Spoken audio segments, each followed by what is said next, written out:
Bienvenidos a su programa Bitácora Mexicana, este espacio de absoluta libertad de expresión, de debate, de reflexión de la televisión pública.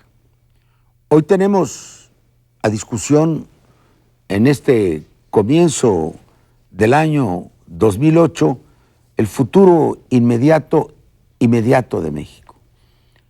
Hemos titulado este programa Cambio en México. ¿Qué se necesita para que se resuelvan los grandes problemas nacionales? El de la política, el de la educación, el de la economía, el de la viabilidad del país. Este no puede ser un año de conformismo. Comienza el bicentenario de la independencia. Tenemos que pensarnos a fondo y actuar en consecuencia. Hemos invitado a José Agustín Ortiz Pinchetti, bien conocido de ustedes. Él es maestro en Derecho en la Universidad Iberoamericana durante más de 25 años. Es escritor, ensayista y articulista. Ha publicado más de 1000 artículos. Ha sido observador en 25 procesos electorales nacionales y extranjeros. Es promotor de algunas de los grandes impulsos a la democracia contemporánea de México, como el Seminario de Castillo de Chapultepec. Fue secretario de Gobierno del Distrito Federal, diputado federal, en fin, es ampliamente conocido. José Agustín, recordábamos un famoso ensayo de alguien a quien tú y yo quisimos mucho, don Daniel Cosío Villegas. Ese ensayo se llama Crisis de México. La crisis de México. Y está publicado en una colección Extremos de América. Correcto. Hacia principios de los 50. En 1948 fue 48, sí. En 48. Luego fue recogido en Ensayos y Notas, que son 2 tomos. Sí. Él ahí hace el diagnóstico, yo diría la autopsia, de la revolución, en época del alemanismo. Dice que los ideales, los hombres de la revolución, los programas de la revolución han periclitado. Y recomienda para México un cambio tajante, me acuerdo de la expresión. Vivimos una época semejante. Me gustaría esta evocación de don Daniel. Bueno, la época era distinta. Había una especie de optimismo casi eufórico con Alemán. Sí. La capacidad de profecía de don Daniel, yo le llamo el profeta Daniel, se oponía a la corriente principal. Se oponía porque la gente quería y sentía que era el momento de las buenas noticias. El ensayo, que es un ensayo oscuro, crítico, una profecía oscura, provocó muchas molestias. Tremendas. Pero por desgracia, todas las profecías de don Daniel se cumplieron, con excepción de una. Él pensaba que si abandonábamos el camino del cambio, iríamos inevitablemente a convertirnos en un protectorado de los Estados Unidos. Pero no andaba tan mal. Pero añadía algo que no se ha cumplido. Dice en el ensayo, perderíamos mucho de nuestra razón de ser, de nuestra identidad, pero ganaríamos en prosperidad. ¡Qué error tan grande! No sabía del muro. No dio el muro nuestro gran don Daniel. No, ni sabía que no solo íbamos a perder el camino de la identidad, sino íbamos a perder el camino de la prosperidad. Nadie, y en eso se equivocó rotundamente, puede vivir mejor en un protectorado que en una nación soberana. Y lo que ha sucedido progresivamente, sobre todo a partir de 1985, es la construcción de un estado de protectorado de México por parte de los Estados Unidos. Habían pasado 40 años prácticamente desde el inicio de la revolución. Un ciclo se había terminado. Sí. Un ciclo de lucha electoral y social con Madero, de lucha armada, de caudillismos, de cambios profundos en el régimen de propiedad, de los recursos naturales con Cárdenas. Habíamos pasado la Segunda Guerra Mundial, estábamos instalados en la modernidad. Exactamente. Tú eras más joven, tal vez, tú todavía más. Yo recuerdo que a los niños de entonces nos sorprendió como el hecho de la modernidad, como la posguerra, la imagen de Santa Claus. Sí, sí, sí. Ahí en Sears Roebuck, en esquina de Insurgentes y Sonora, apareció una figura jocunda con sus risas. Apareció el cornflakes, el hot cakes, los supermercados, la Coca-Cola, los supermercados, sí, el arbolito de Navidad, las fiestas decembrinas disfrazadas de nórdicas, que ahora a todo el mundo le gusta mucho, y un verdadero cambio cultural. Sí, sí. Empezamos a ir del otro lado de la frontera, que no íbamos, y en efecto tiene razón. Se veía como que el destino ineluctable era la Alianza de las Américas. Eso fracasó por la Guerra Fría. Pero, ¿tú cuál dirías que es hoy? ¿Por qué estamos al fin de un ciclo histórico? Yo creo que ha habido el agotamiento final de un sistema político. Estamos viviendo las ruinas de ese sistema político. No se ha desmontado. Estamos peor que el sistema político, vivimos en las ruinas. Sí, estamos viviendo la lenta liquidación de ese sistema y no hemos podido inventar, no hemos podido construir una alternativa. Se acabó lo poco bueno que tenía, sí, y sigue casi todo lo malo que tenía. Así es, y en esto acertó don Daniel, ¿eh? Dice, una de las tentaciones sería entregarle el poder a la derecha, pero eso no va a significar nuestra prosperidad ni nuestra soberanía. Eso fue lo que pasó. Ahora el PRI y el PAN han hecho una especie de santa alianza para prevenirse en contra. Pero hay varios PRIs, ¿no? Yo creo que el PRI está básicamente tan roto, tan fragmentado como todos los demás partidos. Nada más que conservan mucho de la riqueza anterior. Y yo creo que tenemos que volver sobre ese tema. ¿Para qué sirven los partidos? Sí. Si todos los partidos están idem, están partidos.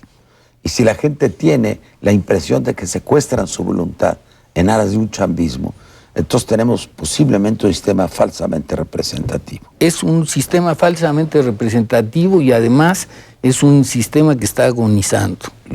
Yo creo, y eso sí es una premonición más que una profecía, que van a resurgir los partidos históricos. Bueno, Agustín, el premonitor, no el profeta. No me atrevo.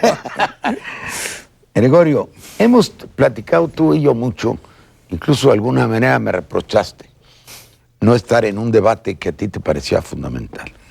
Yo acabo de encontrarme quien fue presidente del Banco Interamericano de Desarrollo, director de CEPAL, actual secretario de la Asociación Iberoamericana, Enrique Iglesias, la ciudad de Panamá. Ahí estuvimos esperando un avión, íbamos a Quito, y me dice una frase que me sorprendió y me molestó, desde la gran amistad que nos tenemos. Me dijo, mira, Porfirio, una economía como la mexicana, que pertenece a América Latina, una región que necesita, que debe y que puede crecer económicamente al más del 7%, se ha suicidado atándose en un 90% a una economía que es la norteamericana, que ni puede ni debe crecer al más del 3%. Si la economía americana creciera al más del 3%, sería un problema peor que el crecimiento de China. Y no puede tampoco. Entonces estamos atados a una economía restrictiva, siendo que las necesidades de nuestra población, de nuestro crecimiento, de las enormes carencias insatisfechas, nos exigirían mucho más. ¿Cómo podemos romper este círculo vicioso, Gregorio? Bueno, necesitamos imaginar y realizar un cambio drástico en economía. Aquí quizá algo que habría que enfatizar a propósito de lo que está en crisis en el país, no solo es el sistema político, concuerdo con esa apreciación, sino todo el arreglo entre las fuerzas sociales que constituyen el país. El pacto social. El pacto social. Está roto. Está roto. Está no solo roto, sino hay procesos de degeneración en la vida nacional. ¿Sí? Y como parte de esa degeneración hay un funcionamiento de la economía en donde toda la economía, lo que opera en ella, opera para vincularse con el exterior y se vincula muy poquito con el exterior. Y lo vemos en muy diversos ámbitos de la vida. Hace todo lo posible, sí, por vivir en la globalización, pero estamos poco globalizados. Me interesa tu tesis. Sí. Pondré un ejemplo. Hace días se nos presentó, a nivel de la Administración Federal, un programa a propósito de infraestructura. Se hablaba de aeropuertos. Y se presentan como gran avance 13 aeropuertos que se van a construir. ¿Sí? Uno de ellos es en la Riviera Maya, otro en el norte, cerca de Hermosillo, bueno, en Puerto Peñasco. Están atendiendo ambos aeropuertos. Sí, pero es un coto cerrado. Sí, a aspectos muy particulares y en donde lo que importa es vincular, no México, no es construir una red para que el país se integre, sino pequeños espacios del país con el exterior. Así es. Y así es, todo el proyecto turístico es así. O sea, no importa que se desarrollen instalaciones. Puerto Peñasco es sumamente dudoso Bueno, en cuanto a la compra de los terrenos. Sí, Yo estuve ahora en Sonora sí. hace poco y hay unas quejas tremendas. Es decir, se apropian terrenos ejidales por métodos legales dudosos.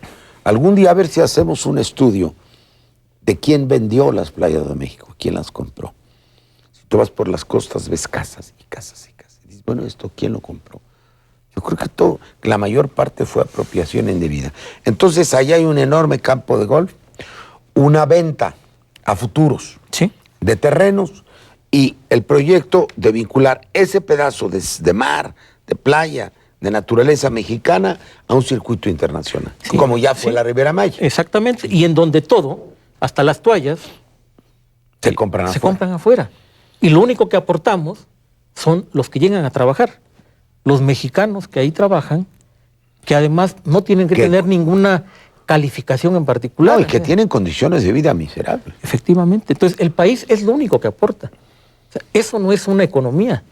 Es la utilización de la población para fines específicos. ¿Le podemos llamar colonial eso? ¿No es una nueva encomienda? Yo creo que sí, efectivamente. Ese es el problema del país. Que hay un régimen que en la economía funciona bajo formas coloniales y en donde los que están apropiándose de la riqueza, una parte de ellos, han aceptado esta relación. ¿Y por qué llegamos a eso? ¿Por qué Un llegamos? país con tantas revoluciones, un país que tuvo un sindicalismo poderoso, un país que fue vanguardia del pensamiento social y hasta socialista en América Latina.